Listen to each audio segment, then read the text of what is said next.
The crossbow bolt was already nocked and leveled at the tallest of the three figures, standing in his wheat field, when Thomas Norwood noticed the way the rising sun caught the tears on her face. His finger hesitated on the trigger, and in that moment of stillness, he saw what fear and years of living on the frontier had almost made him miss. These were not raiders. The three orc women stood with empty hands raised, their bodies swaying with exhaustion, and the smallest of them was bleeding through makeshift bandages wrapped around her ribs. They wore tattered clothes that might have once been armor but now hung in strips, and their green skin was marked with bruises and cuts that spoke of a recent and terrible violence. Thomas had spent 5 years building this homestead from nothing, 5 years after the war had taken everything else from him. He had learned to shoot first and ask questions never, because that was how you survived this far from civilization. But something in the desperate posture of these women made him lower the crossbow just slightly, and instead of releasing the bolt, he heard himself call out across the morning mist, "Why are you standing in my field instead of running or fighting?" The tallest orc woman's eyes widened in surprise. She had strong features, high cheekbones, and small tusks that curved up from her lower jaw. Her black hair was tied back in a warrior's braid, though half of it had come loose. When she spoke, her voice was rough with exhaustion but carried a dignity that caught him off guard. "Because we have nowhere left to run," she said, "and because I am tired of fighting." Thomas kept the crossbow raised, but his finger moved away from the trigger. "You could have raided my stores in the night, could have killed me in my sleep and taken what you needed." "We could have," the orc woman agreed, "but I have seen enough killing. I have done enough killing." She gestured to her companions, one of whom was barely holding up the wounded smaller orc. "My sister Nashka is dying. The human village 3 days north would not help us. They shot at us when we approached. The orc clan to the east cast us out when we refused to join their raid on a human settlement. We have been walking for 6 days with no food. I am asking you as one who has nothing left, do you have mercy enough to let us die in the shade of your barn instead of in the sun of your wheat field?" It was perhaps the strangest request Thomas had ever heard. The orc woman was not begging, not quite. She was simply stating facts with the weariness of someone who had accepted their fate. The other standing orc, younger with braided black hair decorated with small bones, watched him with yellow eyes that showed no hope, only resignation. Thomas had been a soldier once. He had killed orcs in battle, had seen what raiding parties did to frontier settlements. Every instinct told him to pull the trigger, to eliminate the threat before it could materialize. But he had also been a farmer's son before the war, and his mother had raised him to recognize desperation when he saw it. "The wounded one," he called out, surprising himself again. "How did she get hurt?" The tall orc woman's expression flickered with something that might have been gratitude for the question, as if being seen as people rather than monsters was itself a gift. "She took an arrow meant for a human child. 3 days ago, we came upon bandits attacking a farmstead. We helped drive them off. The family inside barred their door and would not let us approach to be thanked. Then the child ran out, chasing a chicken, and one of the retreating bandits took a shot. Nashka pushed the child aside." "And the family?" Thomas asked. "We left before they could gather weapons against us. The mother was calling her child back inside, telling him to get away from the monsters." The tall orc's voice held no bitterness, only exhaustion. "We have been bleeding and walking ever since." Thomas stood on his porch for a long moment, the crossbow growing heavy in his hands. The smart thing, the safe thing, would be to run them off. But he found himself thinking of his mother, who had sheltered a traveling merchant once during a storm, despite his father's protests. The merchant had turned out to be honest, had paid them well for the hospitality. His mother had always said that mercy was not about calculating odds, but about choosing what kind of person you wanted to be. He lowered the crossbow completely. The barn has clean straw. There is a well beside it. I have medical supplies from my army days. He paused, hardly believing what he was about to say. I will help your sister, but I want your word that you mean no harm to me or my property. The tall orc woman stared at him as if he had spoken in a foreign language. The younger one beside her gasped audibly. You would help us, the tall one finally said. I am apparently having a morning of poor decisions, Thomas replied, though his voice was gentler than his words. But I cannot watch someone die when I have the means to help. Do I have your word? You have my word, human, the tall orc said, and there was a weight to the words that felt like an oath. I am Kira, daughter of Grumak. This is my cousin Yara and my sister Nashka. We will repay this kindness if it costs us our lives. Let us worry about saving lives before we talk about costing them, Thomas said. He set the crossbow inside his door and grabbed his medical kit and a leather water pouch. As he approached across the wheat field, he could see the 3 orc women more clearly. Kira stood perhaps 6 feet tall, with broad shoulders and the bearing of a warrior despite her exhaustion. Yara was younger, maybe 20 winters, with a lean build and quick eyes that watched his every movement. Nashka, supported between them, was the smallest, and up close he could see she was burning with fever, her green skin flushed darker with infection. The barn, Thomas said, pointing. Quickly. They moved together across his field, and Thomas noticed how carefully the 2 healthy orcs avoided stepping on his crops despite their exhaustion. In the barn, he cleared a space in the clean straw and helped them lower Nashka down. The wounded orc's eyes were glazed with fever, and when Thomas carefully unwrapped the bandages, he found the arrow wound in her side was infected and inflamed. This is going to hurt, he said, meeting Kira's eyes. You will need to hold her down. Kira nodded and knelt beside her sister, taking her hand. Yara positioned herself on the other side. Thomas worked quickly, cleaning the wound with distilled alcohol that made Nashka cry out despite her fever. He found fragments of the arrow still inside, removed them with steady hands that remembered battlefield surgery, and packed the wound with a poultice made from herbs his mother had taught him to gather. Throughout it all, Kira held her sister's hand and sang something in the orcish language, a low, rhythmic chant that seemed to calm Nashka even through the pain. When it was done, Thomas sat back on his heels, exhausted as if he had been the one wounded. She needs rest, water, and food if she can keep it down. The fever should break in a day or 2 if the infection does not spread. Why are you doing this? Yara asked suddenly. Her voice was younger, less controlled than Kira's. Humans hate orcs. You should have shot us. Thomas was quiet for a moment, wiping blood from his hands with a clean cloth. I was a soldier in the war, he finally said. I have killed orcs. I have seen orcs kill humans.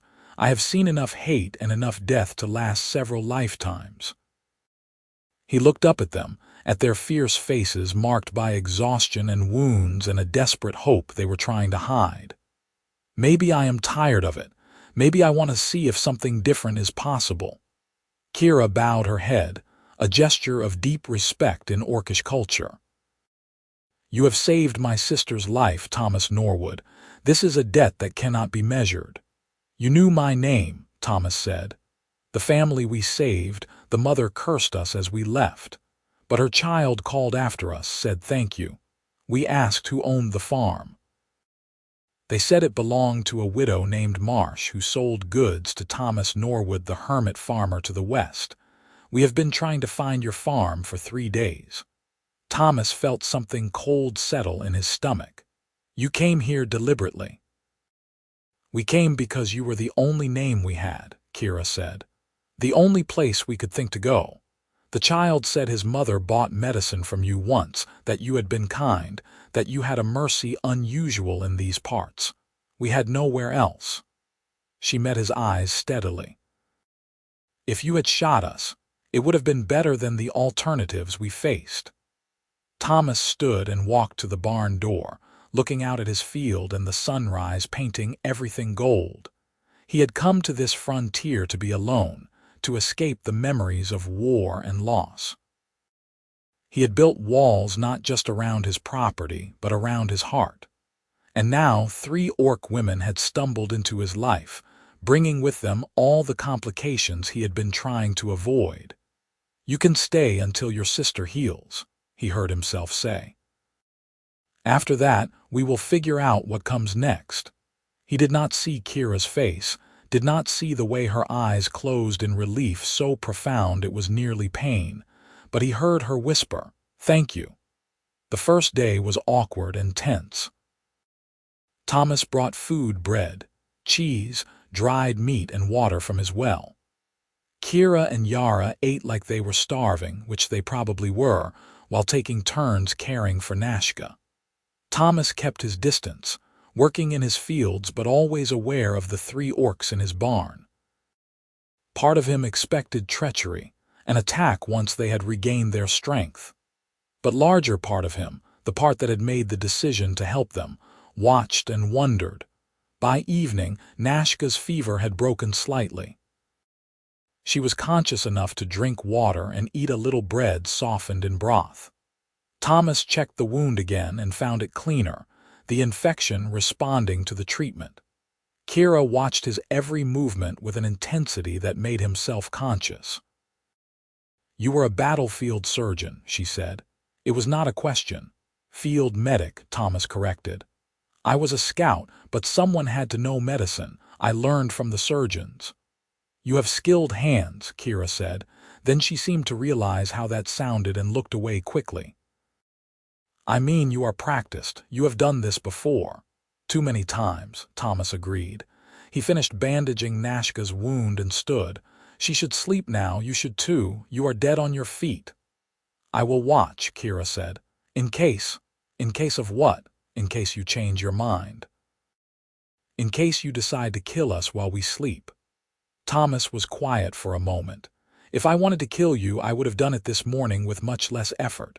Sleep, Kira. I will not harm you."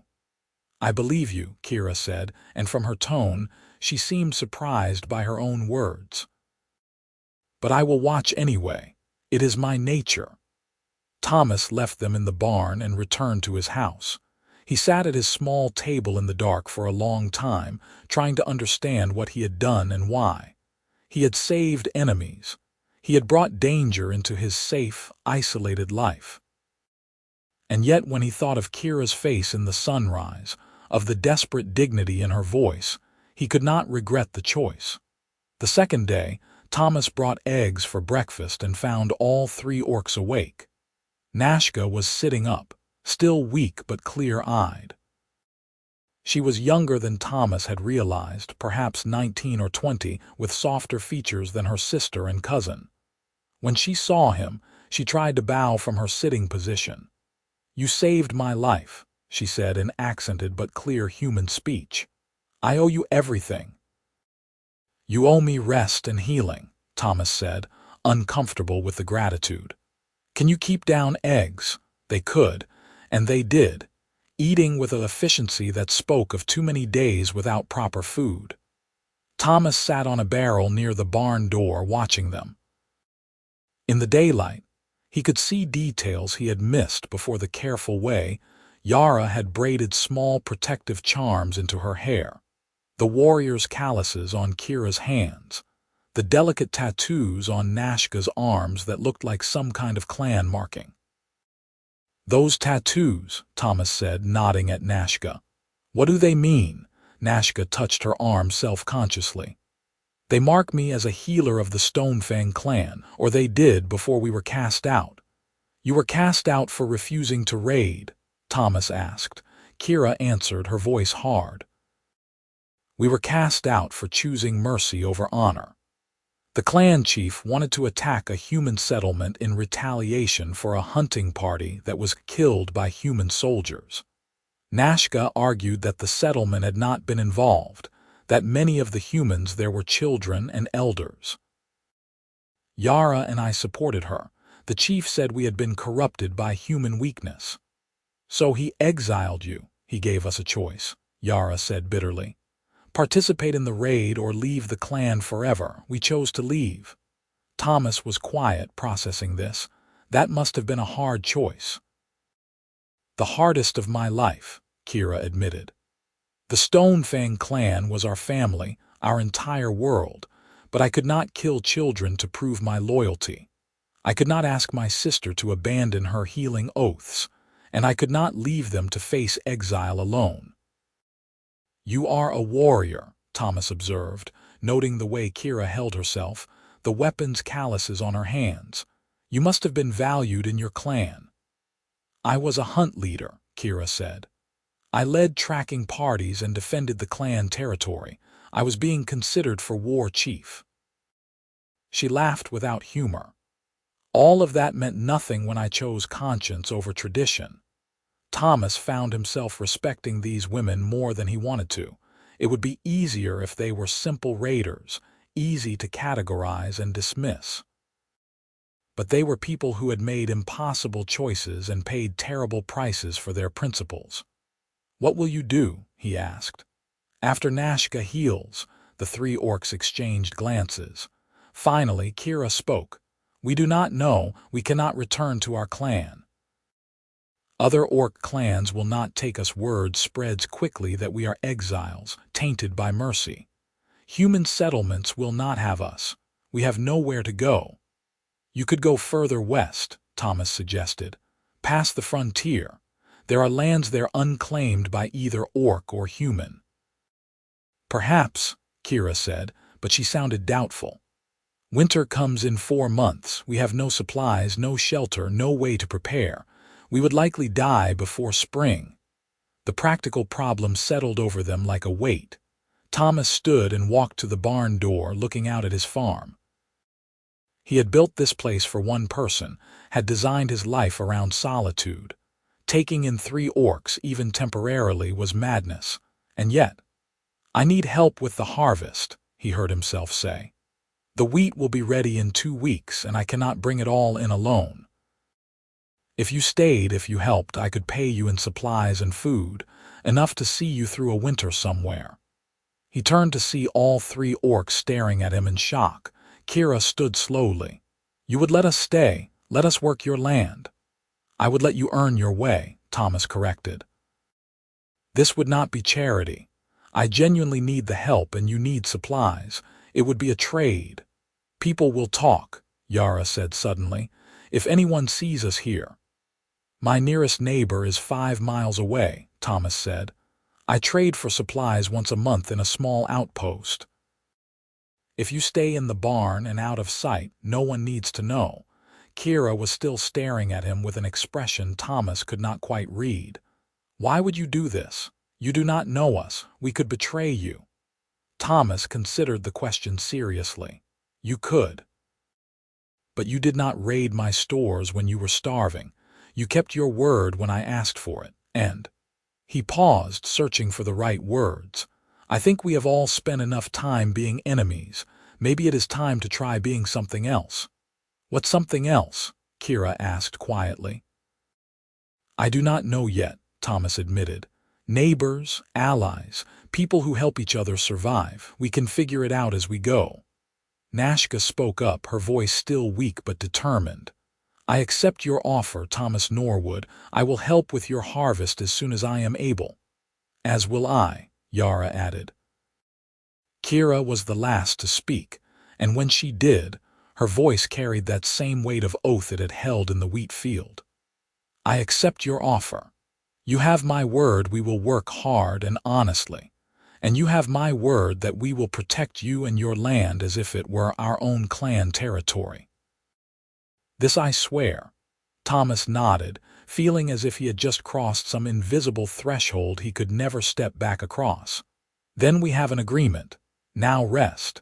Healing is work too. Over the next week, a strange new rhythm developed on Thomas's farm. Nashka recovered slowly but steadily under his care and her own healing knowledge. Once she was strong enough, she began teaching Thomas about orcish medicine, showing him herbs and treatments he had never learned. They would sit together in the barn, mixing poultices and discussing the properties of different plants. And Thomas found himself fascinated by how much orcish and human medicine had in common, despite the two cultures rarely sharing knowledge. Yara began helping with the daily chores as her strength returned. She was clever and quick, learning the routines of the farm with surprising speed. She showed Thomas how orcs processed leather, a technique different from human methods but remarkably efficient. In exchange, he taught her about crop rotation and soil management.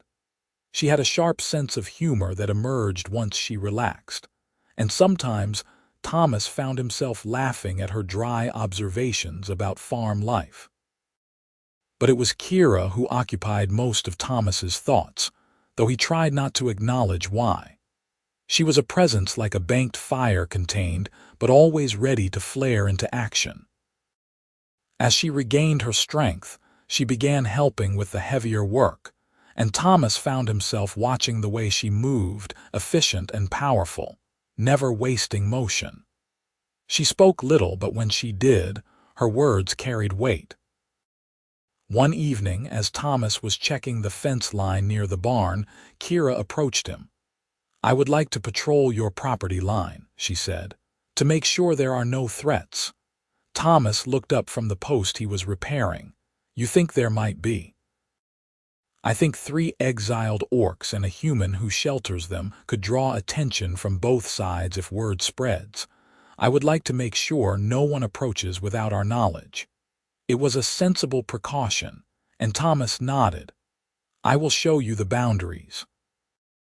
They walked together through the evening light, Thomas pointing out the corners of his property's 60 acres of wheat fields, pasture, and forest. Kira listened intently, her eyes constantly scanning the tree line. She moved like a scout, Thomas realized, trained and practiced in reading terrain. "You are a soldier," Kira said as they walked, and it was not a question. "Was," Thomas corrected. "I left that life behind 5 years ago." "Why?" Thomas was quiet for a long time. They had reached the edge of his property where the wheat field met the forest. The sun was setting, painting everything in shades of red and gold. "I got tired of killing," he finally said. "Tired of seeing friends die. Tired of the orders and the strategy and the way commanders talked about lives like they were just numbers on a map. After my wife died during a raid while I was away fighting, I decided I was done. I took my discharge, took what money I had saved, and came here to be alone." "Your wife," Kira said softly. "I am sorry. It was 5 years ago. The pain has dulled, but I have not forgotten." He looked at Kira, at her strong profile against the sunset. "Is that why you understood? In the field that morning, why you did not attack?" Kira nodded slowly. "I have lost people too. Friends in battle. A mate, 2 years ago, to a human raid on our hunting camp. I know what it is to be tired of war, to want something else, even if you do not know what that something else might be." They stood together in the twilight, 2 warriors who had chosen to stop fighting, and Thomas felt a connection forming that went deeper than words. It was dangerous, he knew. Humans and orcs were enemies by nature and culture, but standing there with Kira, he found it hard to remember why that had to be true. "Thank you," Kira said suddenly, "for giving us a chance, for seeing us as people." "Thank you for being worth seeing," Thomas replied. Something shifted in Kira's expression, a softening of the warrior mask she wore. For a moment, Thomas thought she might say something more, but then she turned back toward the barn and the moment passed. The wheat harvest came 2 weeks later, and they worked together under the late summer sun. Thomas had worried the work might be too much for Nashka, but the young healer proved tougher than she looked. All three orc women were strong and tireless, cutting and bundling wheat with an efficiency that humbled Thomas. What would have taken him weeks alone was done in days with their help. They fell into an easy rhythm, working from dawn to dusk, then gathering in the evening to eat and rest. Thomas cooked meals for all of them, simple fare but plentiful, and found himself enjoying the company after so many years alone. Yara told stories from orcish folklore, tales of heroes and tricksters that made even Kira smile. Nashka sang songs in the orcish language, her voice clear and haunting in the twilight. And Kira, slowly, began to relax, the hard edges of her warrior persona softening into something more open. One evening, after a particularly long day in the fields, they sat together outside the barn, watching the stars emerge. Thomas had brought out bread and cheese and a jar of honey wine he had been saving. They passed it around, and the alcohol loosened tongues. "I never thought I would see an orc work a human farm," Thomas said, slightly drunk. "Never thought I would want to." "I never thought I would want to," Yara replied, equally drunk. "But it is good work. Honest. Better than raiding." "Our clan raided only for resources, not cruelty," Nashka said defensively. "We followed the old ways." "The old ways that got us exiled," Yara pointed out. "Because we chose a new way," Kira said quietly. She had drunk less than the others, always careful, always on watch. But now she looked at Thomas with an openness unusual for her. "You have shown us that there might be a path forward we did not see before, a way to live without constant conflict." "It is not much of a path," Thomas said. "Just a small farm and a stubborn man who does not know when to mind his own business." "It is more than we had," Kira said. "It is hope." Thomas met her eyes across the fire they had built, and something passed between them that made his breath catch. He had been trying not to notice how beautiful Kira was when she smiled, how her strength drew him in ways he had not felt since his wife died. He had told himself it was impossible, that the gulf between human and orc was too wide to cross. But in the firelight, with her eyes soft and her guard down, he found himself wondering what if. The moment broke when Nashka yawned hugely. "I am going to sleep," she announced. "Tomorrow we finish the last field." "I will join you," Yara said, standing and stretching. She gave Kira a meaningful look that Thomas did not understand, then disappeared into the barn with Nashka. Thomas and Kira sat alone by the fire, the silence between them comfortable but charged with things unsaid. Finally, Thomas spoke. "What will you do after the harvest is done?" "I do not know," Kira admitted. "We have been living day to day, not daring to plan further ahead, but we cannot stay here forever. It is not fair to you, and eventually someone will notice."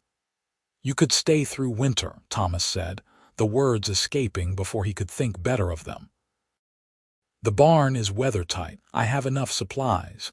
You could help me with the winter work, and in spring, if you wanted to move on, you would be rested and supplied." Kira stared at him. "You would let us stay? For months?" Thomas looked into the fire, not trusting himself to meet her eyes. "I've gotten used to having people around again. The farm is better with help, and—" He paused, then decided to be honest. "I would miss you, all of you, but you especially." The silence that followed was so complete Thomas could hear his own heartbeat. When Kira finally spoke, her voice was rough. "Thomas, you should not say such things." "Why not? Because I am an orc. You are human. Our people are enemies." "Our people are not here," Thomas said. He finally looked up, met her eyes. "There is just us. 4 people trying to survive and maybe build something better." "It is not that simple," Kira said, but her voice lacked conviction. "It could be," Thomas said softly, "if we let it." Kira stood abruptly, her movements jerky with emotion. "I need to patrol the perimeter." She disappeared into the darkness, leaving Thomas alone by the fire. He sat there for a long time, wondering if he had just ruined everything or started something that could be either wonderful or disastrous. Possibly both. The harvest was finished 3 days later, and Thomas's barn was full of wheat that would feed him through winter with plenty left over to sell. The four of them stood looking at the results of their work, and Thomas felt a pride that went beyond the successful harvest. They had worked together, human and orc, and built something good. "You have earned your pay 10 times over," Thomas said. "I will prepare packs of supplies for you. Food, blankets, tools, everything you need for winter." "You are sending us away," Nashka said, her voice small. Thomas looked at the three women, at the faces that had become familiar and valued over the past weeks. "No," he said slowly. "I am giving you what I promised and offering you more. The choice to stay or go is yours. But if you want to stay through winter, the offer stands." Kira had been silent since their conversation by the fire, always careful to maintain distance between herself and Thomas. But now she stepped forward. "Thomas, we must talk, in private." They walked away from the barn, out into the harvested wheat field where golden stubble crunched under their feet. Kira kept walking until they were far enough that Nashka and Yara could not hear, then turned to face him. "I cannot stay," she said, and her voice was full of pain. "I want to. More than you know, but it is not right." "Why?" Thomas demanded. "Give me a real reason, Kira." "Because I am falling in love with you." The words burst out of her like a confession torn from her soul. "Because every day I spend here I care more and it terrifies me." "Because you are human and I am orc, and that matters even if we pretend it does not." Thomas felt his heart hammering in his chest. "It matters," he agreed, "but maybe not the way you think. Maybe it matters because we are proving it does not have to mean what everyone says it means." "Your people would call you traitor for loving an orc," Kira said. "My people would call me corrupted for loving a human. We would be cast out by both sides." "I am already cast out," Thomas said. "I left my people to come here, and you have already been exiled from yours. We are both starting over. Why not start together?" "Because I am afraid," Kira whispered. "Because the last person I loved died violently and I could not save him. Because I do not know if I can survive losing someone again." Thomas stepped closer, his heart in his throat. "I am afraid too. My wife died while I was away and I blamed myself for years. I came here to be alone because I thought it was safer. But Kira, being safe is not the same as being alive. You have reminded me what it feels like to be alive." Kira's eyes were bright with unshed tears. "This is madness." "Probably," Thomas agreed, "but it is our madness, if you want it." "What I want and what is wise are very different things," Kira said. But she did not step away, did not break eye contact. Thomas reached out slowly, giving her time to pull back. When she did not, he took her hand. Her skin was warm, her grip strong. "Stay," he said simply. "Stay and let us figure out if this madness might be the sanest thing either of us has ever done." Kira looked down at their joined hands, green skin and pale skin intertwined. "If I stay, I will not be able to maintain distance. I will not be able to pretend what I feel is not real." "Good," Thomas said. "I do not want you to." "Thomas," he squeezed her hand gently. "I am not promising it will be easy. I am not promising the world will accept it. I am only promising that I want to try. That I think what we could have together is worth the risk." Kira closed her eyes, and a single tear traced down her green cheek. When she opened them again, they held a mixture of fear and hope and determination. "If we do this, we do it honestly. No hiding, no pretending it is just convenience. If I stay as your equal and your partner." "I would have it no other way," Thomas said. "And Nashka and Yara, this will affect them too. They stay or go as they choose, but I think they deserve a home as much as we do." Kira was quiet for a long moment, searching his face.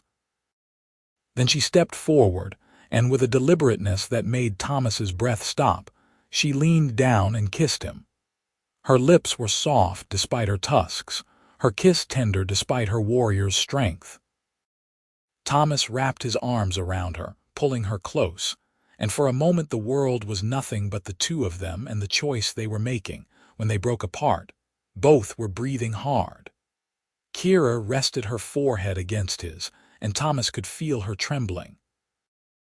"I am terrified," she whispered. "Me too," Thomas admitted, "but I would rather be terrified with you than safe and alone." They walked back to the barn hand in hand, and when Nashka and Yara saw them, identical grins spread across their faces. "Finally," Yara said. "We thought you two would never figure it out." "You knew?" Thomas asked. "We have been living in your barn," Nashka pointed out. "We see how you look at each other. We are not blind." Kira actually blushed, a darker flush rising in her green cheeks.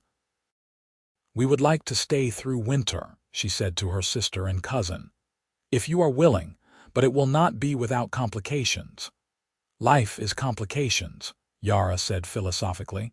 "At least here we have food and a roof and people who do not want to kill us. I vote we stay." "I agree," Nashka said. "Besides, Thomas still has much to learn about orcish healing. I cannot leave before his education is complete." Thomas found himself grinning despite the serious nature of the conversation. "Then it is settled. We all stay, but we need to make some plans. Winter will bring challenges, and we should be prepared." They spent the evening making practical arrangements. The barn would need better insulation for winter. They would need more firewood. Thomas would need to make his monthly trading run for supplies, which would be complicated by having 3 orcs to hide. But with each problem they solved together, Thomas felt more certain they had made the right choice. That night, after Nashka and Yara had gone to sleep in the barn, Kira came to Thomas's house. She knocked softly, and when he opened the door, she stood in the moonlight looking uncertain in a way he had never seen from her. "I do not know how this works," she admitted. "Courting between humans. What is proper?" Thomas smiled and took her hand, drawing her inside. "I do not think there is a proper way to court between human and orc. We make our own rules." "I want to do this right," Kira said. "I want to honor what we are building." Thomas led her to sit at his small table, poured 2 cups of honey wine. "Then let us start by talking. Tell me about yourself, Kira, not the warrior, not the exile, you." And she did. In the quiet of his house, with the fire burning low, Kira told him about her childhood in the Stonefang clan, about learning to hunt with her father, about the dreams she had once had of being a great warrior chief. She told him about losing her mate in a human raid, about the years of anger that had followed, about how becoming responsible for her younger sister and cousin had slowly changed her perspective on war and violence. Thomas shared his own story in return. His childhood on a farm much like this one, his parents who had died when he was young, his decision to join the army more from necessity than valor. He told her about his wife Sarah, about their brief marriage before the war had taken him away, about returning to find her dead and their home burned. He told her about the guilt and anger that had driven him to the frontier. "We are both people shaped by loss," Kira said quietly. "Maybe that is why we understand each other," Thomas replied. "We know what it costs to choose something different." Kira reached across the table and took his hand. "I do not know what the future holds, but I know I want to face it with you." They sat together in the firelight, holding hands across the table, 2 people from different worlds choosing to build a bridge between them. It was a small moment, quiet and private, but it felt like a revolution. The weeks that followed fell into a new rhythm, one that included stolen moments between work, conversations that lasted late into the night, and the slow building of something neither Thomas nor Kira had expected to find again. They were careful around Nashka and Yara, but the two younger orcs seemed to take delight in the relationship, often finding excuses to leave Thomas and Kira alone together. The first snow came in early November, and Thomas woke to find his farm transformed into a white wonderland. When he opened his door, he found Nashka and Yara playing in the snow like children, throwing snowballs at each other and laughing. Kira stood watching them, a soft smile on her face. "They have not been this carefree in years," she said when Thomas joined her. "Thank you for giving them that." "They give me more than I give them," Thomas said. "All of you do." Winter brought its own challenges and rhythms. Thomas taught the three orcs how to ice fish in the nearby stream. Kira showed Thomas how orcs tracked game through snow. Nashka continued his education in healing, and he found her knowledge invaluable. Yara discovered a talent for leatherworking and began making goods they could eventually trade. It was during a particularly cold evening, huddled together for warmth in Thomas's house. The barn was too cold even with extra insulation that Nashka asked the question they had all been avoiding. What happens when spring comes? When Thomas needs to go to the trading post? The question fell into the comfortable atmosphere like a stone into still water. Thomas and Kira exchanged glances, and Thomas knew they had been living in a bubble that could not last forever. "We will figure it out," Thomas said. "Maybe I go alone, maybe we come up with a story that explains supplies for more than one person. Or maybe we stop hiding," Kira said quietly. Everyone turned to look at her. "What do you mean?" Thomas asked. "I mean maybe it is time to stop pretending we do not exist. We cannot live in secret forever. Winter will end, and when it does, people will eventually discover us. Better to control how that happens than to be discovered on someone else's terms." "They could drive us out," Yara said nervously. "Or worse." "They could," Kira agreed. "But they could also accept us. And if they do not, we will deal with it. But I am tired of hiding, tired of living as if what we are doing is shameful. We are surviving. We are building something good. That is not shameful." Thomas felt a surge of love for this woman who had come into his life standing in his wheat field at sunrise. "You are right," he said. "When the spring trading run comes, we all go, together." "That is 4 months away," Nashka pointed out. "A lot can happen in 4 months." She was right. Winter deepened, and the 4 inhabitants of Thomas's farm grew closer. Thomas and Kira's relationship deepened from tentative exploration to something solid and real. They shared a bed now, and Thomas learned the warmth of sleeping beside someone who made him feel safe and seen. Kira opened up in ways she had not before, showing him vulnerabilities she kept hidden from the world. One night, lying together in the darkness, Kira said, "In orcish culture, when two people commit to each other, they exchange marks. Tattoos that bind them together." Thomas traced the existing tattoos on her arms. "What kind of marks?" "Each couple designs their own, something that represents what they mean to each other." She paused. "I know humans do marriage differently. I do not expect you to follow orcish customs." Thomas was quiet for a moment. "What if we followed both? An orcish marking and a human marriage?" Kira propped herself up on one elbow, looking down at him in the darkness. "You would marry me, knowing what it would mean, how people would react." "I would marry you knowing that I love you and want to spend my life with you," Thomas said. "The rest is just details we will handle together." "Thomas, I am not asking yet," Thomas said quickly. "I know it is too soon. We have known each other only a few months. But I wanted you to know I have thought about it, that I want that future with you." Kira kissed him then, deep and fierce, and Thomas felt the truth of her feelings in that kiss. When they broke apart, she whispered against his lips, "Ask me in spring. When the snow melts and the world is new again. Ask me then." "I will," Thomas promised.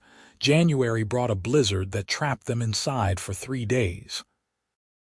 They huddled together in Thomas's house, all 4 of them, telling stories and playing dice games that Yara taught them and eating through their carefully managed food supplies. The forced proximity could have been tense, but instead it was comfortable, familial. Thomas realized these 3 orcs had become his family, as real as any blood relation.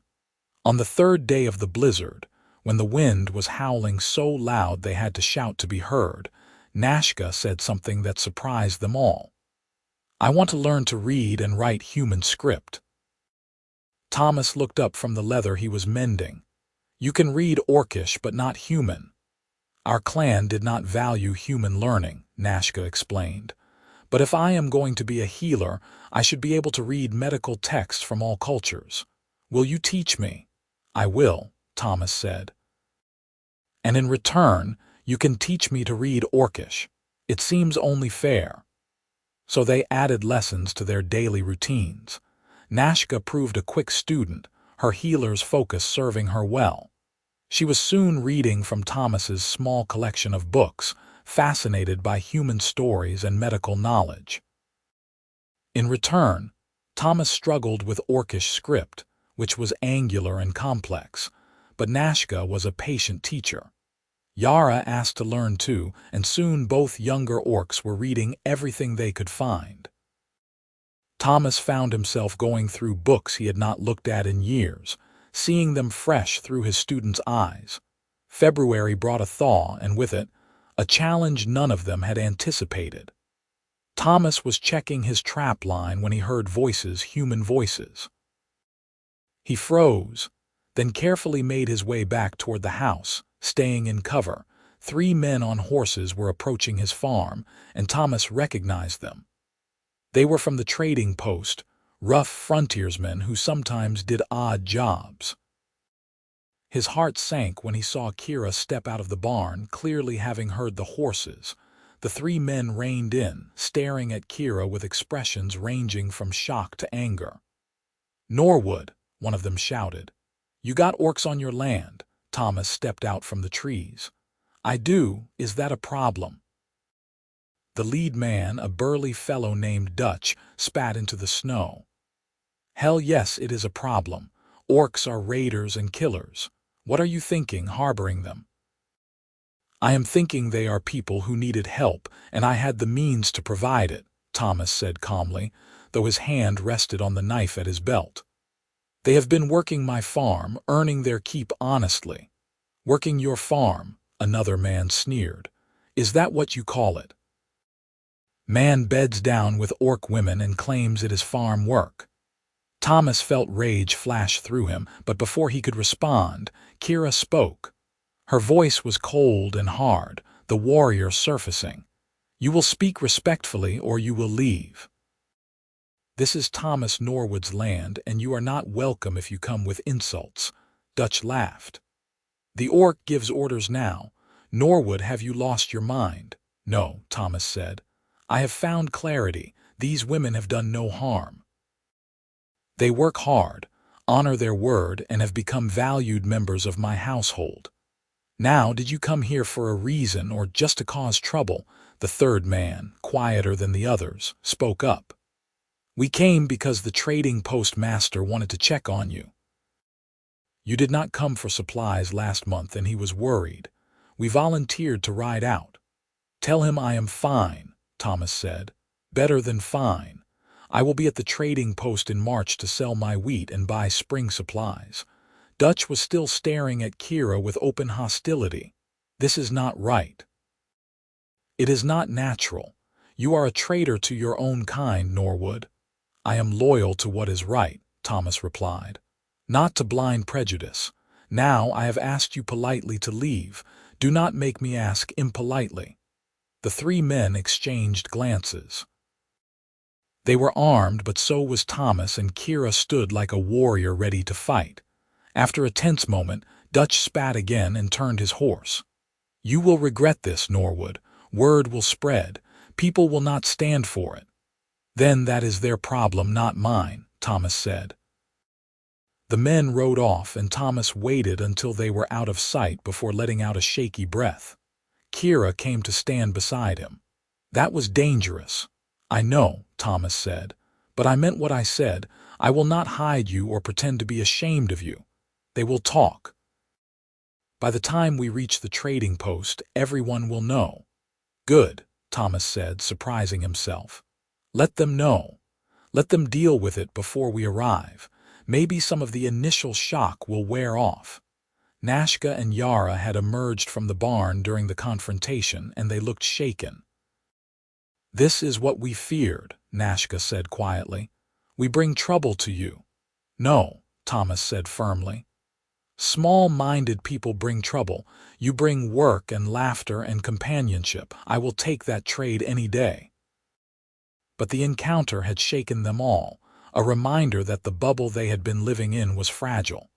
That night, Thomas and Kira lay awake in bed, both too troubled to sleep. "Maybe we should leave," Kira said. "Go further west like you suggested before. Start somewhere no one knows us." "Is that what you want?" Thomas asked. "I want you to be safe. I want Nashka and Yara to be safe." "Then we stay," Thomas said. "Running would make us fugitives, always looking over our shoulders.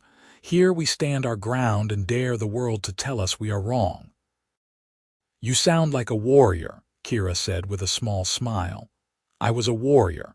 Now I am a farmer who wants to live in peace with the woman he loves, but I will fight for that if I have to." Kira kissed him softly. "Then we fight together." March came with melting snow and the first signs of spring. The farm began to wake up, and there was work to be done preparing for planting. But first came the trading run, and all four of them prepared for it with trepidation. They loaded Thomas's wagon with the wheat he would sell, enough to bring a good price and buy the supplies they needed. Kira, Nashka, and Yara dressed in their best clothes, simple but clean, determined to present themselves with dignity. Thomas wore his old army uniform, figuring that reminding people he was a veteran might earn them some measure of respect. The trading post was a 2-day journey, and they made camp on the way. Around the fire the first night, the atmosphere was tense. "What if they refuse to trade with you?" Yara asked. "What if they drive us off?" "Then we go to the next trading post," Thomas said. "And the next, until we find people willing to deal fairly." "And if they try to hurt us?" Nashka asked. Kira spoke up, her voice steady. "Then we defend ourselves, but we do not start violence. We show them we are peaceful, reasonable people who want only to trade and live in peace." "And if peaceful does not work?" Yara pressed. "Then we leave," Thomas said. "I will not risk your lives to make a point. We try, we see what happens, and we make decisions based on reality, not fear." They arrived at the trading post on a clear spring morning, and Thomas could see people stopping to stare as they pulled in. The trading post was a cluster of buildings around a central store, with perhaps 30 people living there permanently and traders coming and going regularly. By the time they stopped the wagon, a crowd had gathered. Thomas climbed down and helped Kira down, a deliberate gesture of respect and partnership. Nashka and Yara followed, staying close together. The crowd murmured, a low, angry sound. The trading post master, a grizzled old man named Garrett, pushed through the crowd. He looked at Thomas, then at the 3 orcs, then back to Thomas. "So it is true," he said. "You are harboring orcs." "I am living with my family," Thomas corrected, "and I am here to trade. I have quality wheat to sell and coin to spend. Are we welcome here, or should we take our business elsewhere?" Garrett was quiet for a long moment, studying them. The crowd waited, tense and hostile. Finally, the old man spoke. "I served in the war same as you, Norwood. I fought orcs, killed orcs, lost friends to orcs, but I also saw peace treaties broken by both sides, saw cruelty from humans same as orcs. War makes monsters of everyone." He stepped forward and extended his hand to Thomas. "Your coin is good here, and..." He paused, then looked at Kira. If these are your people, then they trade under your name and your honor. I trust your honor, soldier. Thomas shook his hand, relief flooding through him. Thank you, Garrett. Not everyone in the crowd was pleased. Dutch, one of the men who had ridden out to Thomas's farm, stepped forward. You cannot be serious, Garrett. They are orcs. They are customers, Garrett said firmly. And on my post, customers who come in peace are welcome. Anyone who starts trouble will be banned from trading. Is that clear? The crowd dispersed, many people still muttering angrily, but the immediate threat had passed. Thomas conducted his business, selling his wheat for a good price and buying supplies for the spring planting. Kira, Nashka, and Yara stayed close, enduring stares and whispers but holding their heads high. It was Nashka who made the breakthrough. An old woman collapsed in the street, clutching her chest. People gathered around but seemed unsure what to do. Nashka immediately went to her, kneeling in the dirt and beginning treatment. She spoke calmly, giving instructions, working with the confidence of a trained healer. Thomas watched as the crowd's hostility slowly shifted to uncertainty and then to reluctant respect. When the old woman's breathing stabilized and color returned to her face, her husband grasped Nashka's hand with tears in his eyes. You saved her, he whispered. Thank you. Nashka bowed her head. I am a healer. It is what I do. The incident did not eliminate all prejudice, but it softened things. Several people approached to thank Nashka, and a few even spoke to Kira and Yara with something approaching courtesy. When they left the trading post that afternoon, wagon full of supplies, Thomas felt like they had won a small but important victory. That was terrifying, Yara said once they were on the road. But we survived it, Kira replied. And some people saw us as people. That is a start. That night, camping on the way home, Thomas asked Kira to walk with him away from the fire. They stood under the stars, and Thomas took both her hands in his. Kira, daughter of Grumak, warrior and exile, woman I love, I am asking you now, will you marry me? Will you bind yourself to me in both orcish and human tradition and build a life with me despite all the challenges we will face? Kira's eyes shone with tears in the starlight. Yes, she whispered. 1,000 times yes. Thomas kissed her, and when they returned to the fire, Nashka and Yara were grinning like they had known all along. Finally, Yara said, we were wondering when you would get around to it. We need to plan a ceremony, Nashka said excitedly. Both human and orc traditions. It will be complicated. Everything about us is complicated, Thomas said, pulling Kira close. But we will figure it out together. Over the next 2 months, they prepared for the wedding while also preparing the farm for spring planting. Nashka researched orcish marriage traditions and explained them to Thomas. Kira learned about human marriage customs. They decided to combine elements from both, creating something unique to them. Word spread about the planned wedding and reactions were mixed. Some people from the trading post sent messages of support. Others sent threats. Garrett, the trading post master, sent a letter saying he would come to witness the ceremony, which meant the world to Thomas. They decided to hold the ceremony in late May, when the farm was planted and the world was in full bloom. Kira and Nashka spent weeks creating the tattoo designs for the orcish binding ceremony, a pattern that incorporated a wheat stalk for Thomas and an orcish weapon for Kira, intertwined in a way that suggested strength supporting growth.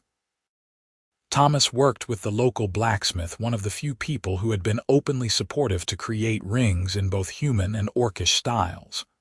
The blacksmith, an old dwarf named Thorin, said, "Love is love. Anyone who says different is a fool." The day of the wedding arrived bright and clear. They had invited anyone from the trading post who wanted to come, and Thomas was surprised when nearly 20 people showed up. including Garrett and several families who had been swayed by Nashka's healing abilities.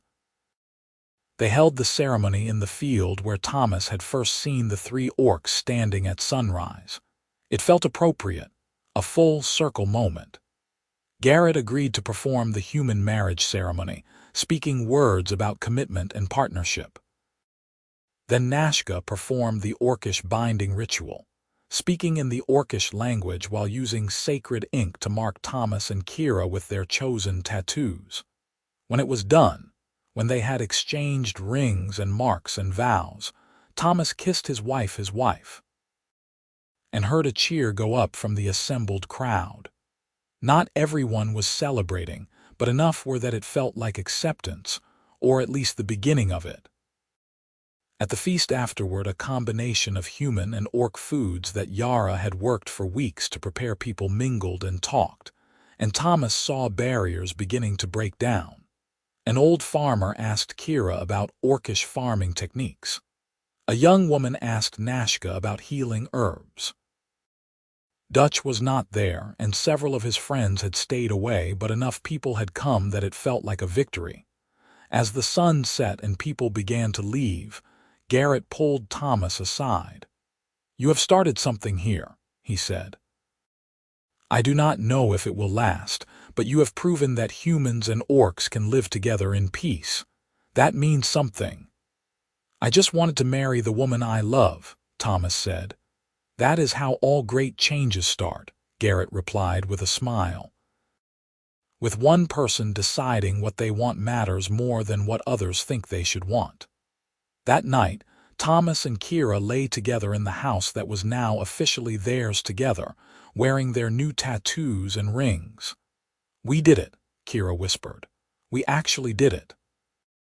"We did," Thomas agreed. "And now we build the rest of our life together." "I am still scared," Kira admitted. "Scared that something will go wrong, that we will face more hatred, that someone will try to hurt us." "I am scared too," Thomas said, "but I am more excited than scared. Because we have already overcome so much. Because every day I wake up next to you is a gift. Because we are proving that a different kind of world is possible." Kira kissed him softly. "I love you, Thomas Norwood, my husband." "I love you, Kira Norwood," Thomas replied, using her new name for the first time. "My wife." The summer that followed was the best of Thomas's life. He and Kira worked the farm together, planning expansions and improvements. Nashka established a small healing practice, with people traveling from the trading post and beyond to seek her services. Yara took over a section of the barn and turned it into a leatherworking shop, her goods becoming known for their quality. They were not fully accepted by everyone. There were still people who refused to trade with them, who spread rumors and hateful words. But there were also people who defended them, who spoke up when others tried to cause trouble, who slowly became friends. In August, a group of young orcs arrived at their farm, exiles like Kira, Nashka, and Yara had been. They had heard rumors of a place where orcs and humans lived in peace, and they had come seeking refuge. Thomas and Kira took them in, helped them find land nearby to settle, and suddenly they were part of something larger than just their own family. By autumn, there were 4 orc families living in the area around Thomas's farm, all exiles who had chosen peace over violence. They formed a small community, working together and with their human neighbors, building something new. One evening in October, as Thomas and Kira watched the sunset from their porch, Kira placed his hand on her stomach. "I am pregnant," she said softly. Thomas felt his heart stop and then restart at double speed. "You are sure?" Nashka confirmed it this morning. "I wanted to wait for the right moment to tell you." She looked at him nervously. "Are you happy?" Thomas pulled her into his arms, tears streaming down his face. "I am terrified and thrilled and so happy. We are going to have a child." "Half human, half orc," Kira said. "Our child will be something new in this world. Our child will be loved, Thomas said firmly. And they will grow up knowing that love matters more than what others think, that building bridges matters more than maintaining walls. The baby was born in late spring, a healthy boy with his father's eyes and his mother's green-tinged skin, and tiny nubs where tusks would eventually grow. They named him Marcus, after Thomas's father, with an orcish middle name Nashka suggested that meant bridge between worlds. The day Marcus was born, Garrett rode out from the trading post with gifts from people, their blankets, clothes, toys. People are excited, he said. They want to meet him. You have done something remarkable here, Thomas. You have shown that different peoples can not only coexist but thrive together. As Thomas held his son, with Kira beside him and Nashka and Yara cooing over their nephew, he thought back to that morning over a year ago when he had seen 3 desperate orc women standing in his field at sunrise. He had asked a question instead of shooting, "Why are you standing in my field?" instead of running or fighting. And that moment of choosing conversation over violence had changed everything. He had gained a wife, a family, a community, and a future he had never imagined possible. The farm that had been his retreat from the world had become the center of a new world, one built on the simple, radical idea that people from different backgrounds could choose to see each other's humanity and build something beautiful together. "What are you thinking?" Kira asked, seeing the distant look in his eyes. "I am thinking about choices," Thomas said. "About how one moment, one decision to see possibilities instead of threats can change everything." "Do you regret it?" Kira asked. "Any of it?" Thomas looked at her, at their son, at the home they had built together. "Not for a single second," he said. "You are the best thing that ever happened to me." "You asked instead of shooting," Kira said softly, echoing his thoughts. "You gave us a chance when you had every reason not to. That choice saved my life and my family, and it gave me a future I did not dare to dream of." "We saved each other," Thomas said. "And now we get to raise our son in a world where maybe, just maybe, the old hatreds can die away and be replaced with something better." 2 years later, Thomas stood in that same field at sunrise, watching Kira teach young Marcus to plant wheat seeds. Their son was toddling between the rows, laughing as he dug in the dirt with his small hands. Around them, the small community they had helped build was thriving. The orc families had established farms. Nashka's healing practice served both humans and orcs, and slowly, grudgingly, the wider world was starting to accept that this strange mixed community could work. There were still challenges. There were still people who hated what they represented. But there were also more people who were willing to give it a chance, who saw the children playing together, human and orc and mixed, and thought maybe this was the future worth fighting for. Yara had fallen in love with a human man from the trading post, a quiet carpenter named Timothy. They were planning their own wedding for the fall. Nashka had married an orc exile named Groth, a former warrior who had found peace and purpose in helping build homes for the growing community. The wedding had been attended by nearly 100 people, both human and orc, and for one day at least, it had felt like the dream was real. Kira looked up from teaching Marcus and caught Thomas watching them. She smiled, that brilliant, beautiful smile that still made his heart skip. "Come help us," she called. "Our son needs to learn from both his parents." Thomas walked through his wheat field, through the crop that had brought him success, but also had brought him so much more. He knelt beside his wife and son, and together they planted seeds that would grow into next year's harvest. It was simple, ordinary work, but it felt sacred somehow, this act of building and growing and believing in the future. Marcus grabbed a handful of seeds and threw them in the air, laughing as they scattered. "Plant," he shouted in his toddler voice, proud of himself. "That is not quite how we do it," Kira said, but she was laughing too. Thomas gathered the scattered seeds and showed Marcus how to place them properly in the furrow. His son watched with intense concentration, then carefully placed one seed in the dirt.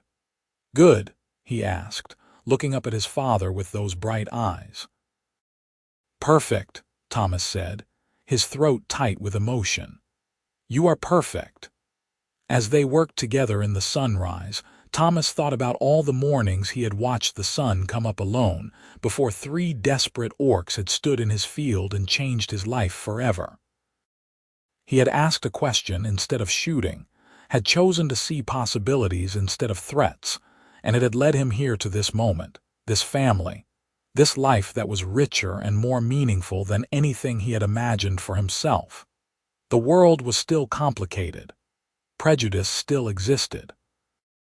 There would be challenges ahead, struggles and setbacks and times when the dream felt impossible.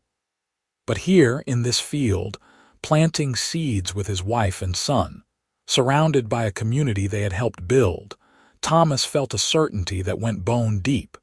They had started something that mattered. They had proven that love could cross any divide, that family could be chosen and built rather than just inherited, that ordinary people making brave choices could change the world one small community at a time. Kira reached over and took his hand, squeezing gently. Marcus babbled happily, playing in the dirt. The sun continued its rise, painting everything gold and promising another day of growth and possibility. Thomas squeezed back, holding tight to the life they had built together, to the future they were creating for their son and for all the children of this small community that dared to be different. It was not perfect, and it was not easy, but it was theirs, and it was real, and it was full of love. That was all that mattered. That was everything,